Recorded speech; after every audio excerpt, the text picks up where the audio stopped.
Hello, bachcho. Let's read this question. So this question says the magnitude of Poynting vector and electric field vector are respectively s and e.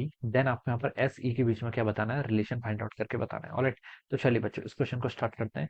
तो देखिए बच्चों, इस question का की concept आप क्या लिख सकते हैं. The key concept of this question is our Poynting vector. क्या लिख सकते हैं आपका Poynting vector. This will be the key concept of this question. Okay बच्चों, पॉइंटिंग वेक्टर को देखिए हम कैसे डिफाइन करते हैं.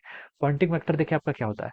देखिए इंटेंसिटी को हमने डिफाइन किया था. इंटेंसिटी क्या होती थी, amount of energy following per unit area per unit time. This is how we define the intensity. Okay, लेकिन जो पॉइंटिंग वेक्टर होता है, देखिए इंटेंसिटी क्या थी, स्केलर क्वांटिटी थी. ठीक है, एनर्जी बाई एरिया. एरिया आपका स्केलर ही है और एनर्जी भी स्केलर है. ओके, एरिया को स्केलर ही अज्यूम करता है. तो देखिए पॉइंटिंग वेक्टर क्या था, स्केलर, सॉरी इंटेंसिटी स्केलर थी. अब देखिए बच्चों, हम क्या डिफाइन कर रहे हैं यहाँ पर, आपका पॉइंटिंग वेक्टर. पॉइंटिंग वेक्टर एक वेक्टर क्वांटिटी है, नाम से पता चल रहा है. ओके, इस पर आपकी दो चीजें होती है. एक तो होता है आपका मैग्नीट्यूड. क्या होता है आपका मैग्नीट्यूड ऑफ इंटेंसिटी को भी डिफाइन करता है. क्या लिख सकते हैं आपका मैग्नीट्यूड ऑफ इंटेंसिटी. ओके, और दूसरा क्या बताता है आपका direction of propagation of wave. Okay, ये दोनों ही चीजें आपको बता देता है. ओके, क्या बताता है आपको direction of propagation of wave. Okay, जिसे हम क्या लिखते हैं आपका सी कैप. सी कैप यानी कि देखिए डायरेक्शन, जिस डायरेक्शन में जा रही है. ओके, तो ये चीज, ये पॉइंटिंग वेक्टर आपको दोनों चीजें क्या करता है, डिफाइन करता है. ओके, इसलिए हम क्या करते हैं, इसको पॉइंटिंग वेक्टर क्या करता है आपका डिफाइन करते हैं. ये आपकी एक वेक्टर क्वांटिटी. ओके, ये हम इसको ऐसे डिफाइन कर सकते हैं. मान लीजिए आपका इलेक्ट्रिक फील्ड इस डायरेक्शन में है. This is the direction of the magnetic field. Okay, right hand cross rule से ई क्रॉस भी करेंगे तो सी कैप आपका ये आएगा. This is the direction. Okay, तो ये लिख सकते हैं. तो पॉइंटिंग वेक्टर की डायरेक्शन भी क्या होगी आपकी, यही डायरेक्शन होगी along the direction of propagation of wave. Okay, तो हम ऐसे क्या करते हैं, इसको डिफाइन करते हैं.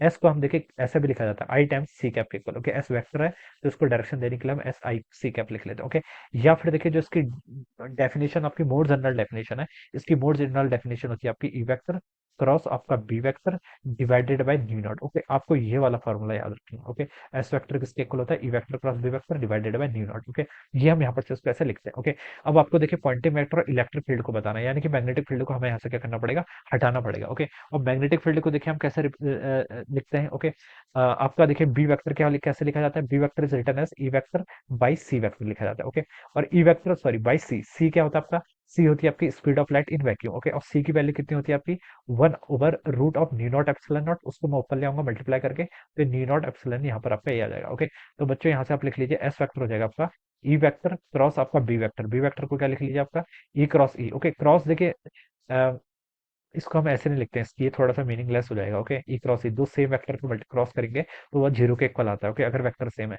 लेकिन ई क्रॉस भी देखिए जो हम लिखते हैं, इलेक्ट्रिक फील्ड और मैग्नेटिक फील्ड क्या होता है आपका परपेंडिकुलर होता है, इतना हमें पता है. ओके, तो ये क्या हो जाएगा आपका, सिंपली आप इसको ई इंटू बी लिख लीजिए. ओके, अब आप क्या कर सकते हैं, यहाँ पर से ई क्रॉस बी को हम सिंपली यहाँ पे क्रॉस साइन को हटा के इसको हम सिंपली मल्टीप्लिकेशन कर लेते हैं. ऑलराइट, तो ये आपका यहाँ पर से इतना हो जाएगा. तो इसको आप क्या लिख सकते हैं बच्चों, यहाँ पर से देखिए आप क्या लिख लीजिए, आप वेक्टर को हटा लीजिए आप यहाँ पर. ओके, सिंपली आप इसको क्या लिख सकते हैं, यहाँ पर से डायरेक्शन से रिप्रेजेंट कर सकते हैं. ओके, तो एस कितना हो जाएगा आपका ई डिवाइडेड बाय कितना था यहाँ पर आपका, यहाँ पर देखिए हमने क्या लिखा था, सी था ना. सी को हमने क्या लिख लिया था, ये आपका ई. ठीक है, ये आपका बी वेक्टर हो गया था. ओके, इस बी वेक्टर को अब मैं देखिए यहाँ पर रिप्लेस कर लूंगा तो कितना हो जाएगा, ई इंटू ई स्क्वायर हो जाएगा, और यहाँ पर हो जाएगा आपका new naught epsilon not divided by बच्चों कितना हो गया आपका न्यू नॉट हो जाएगा. ओके, ये टर्म आपकी यहाँ पर से इतनी आएगी. ई स्क्वायर को आप बाहर लिख लीजिए.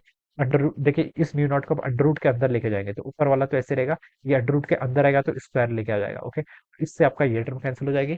आपका एस बच्चों यहाँ से कितना आ गया आपका ई स्क्वायर डिवाइडेड बाय कितना हो जाएगा आपका एप्सिलॉन डिवाइडेड बाय आपका म्यू नॉट. ओके, ये आपका हो जाएगा. Okay, so this will be the relation हो जाएगा. ओके, तो इसको अगर बच्चों मैच करेंगे तो आपका ऑप्शन ए से मैच कर जाएगा, किससे, ऑप्शन ए से. Okay, so this will be the answer of this question. तो हम क्या बता सकते हैं, आपका ऑप्शन ए क्या होगा, इस क्वेश्चन के करस्पॉन्डिंग आपके यहाँ से करेक्ट आंसर हो जाएगा. Okay, so this will be the answer of this question. तो I hope you all understood this concept. All the best and thank